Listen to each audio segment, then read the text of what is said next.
ফলাফল ঘোষণার দিনটা যেন শুধু সংখ্যার অঙ্কে আটকে থাকে না, রাজনৈতিক বার্তার পাশাপাশি উঠে এসেছে প্রতীকী উদযাপনের ছবিও। তারই এক ব্যতিক্রমী নজির দেখা গেল ত্রিপুরা প্রদেশ বিজেপি কার্যালয়ে, যেখানে জয়ের আনন্দে আয়োজন করা হয় ঝালমুড়ি উৎসব। পশ্চিমবঙ্গের নির্বাচনে ভারতীয় জনতা পার্টির সাফল্যের পর প্রধানমন্ত্রী নরেন্দ্র মোদীর মন্তব্যকে সামনে রেখে এই উদ্যোগ নেওয়া হয়। তার বক্তব্য অনুযায়ী প্রতীকীভাবে ঝালমুড়ি খাওয়ার মাধ্যমে আনন্দ ভাগ করে নেন দলীয় নেতা কর্মীরা। ত্রিপুরা প্রদেশ বিজেপি কার্যালয়ে এদিন কর্মী সমর্থকদের ভিড় লক্ষ্য করা যায়। হাতে ঝালমুড়ি, সঙ্গে উচ্ছ্বাস, সব মিলিয়ে তৈরি হয় এক ভিন্নধর্মী উদযাপনের পরিবেশ।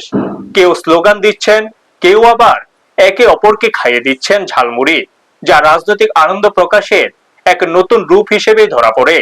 দলীয় নেতৃত্বের মতে এই উদযাপন শুধুমাত্র জয়ের আনন্দ নয়, বরং একটি রাজনৈতিক বার্তাও বহন করে। সব মিলিয়ে ত্রিপুরায় বিজেপির এই ব্যতিক্রমী উদযাপন রাজনীতির পাশাপাশি সাংস্কৃতিক আবহকেও এক নতুন মাত্রা দিয়েছে। ব্যুরো রিপোর্ট, নিউজ তৎকাল 24।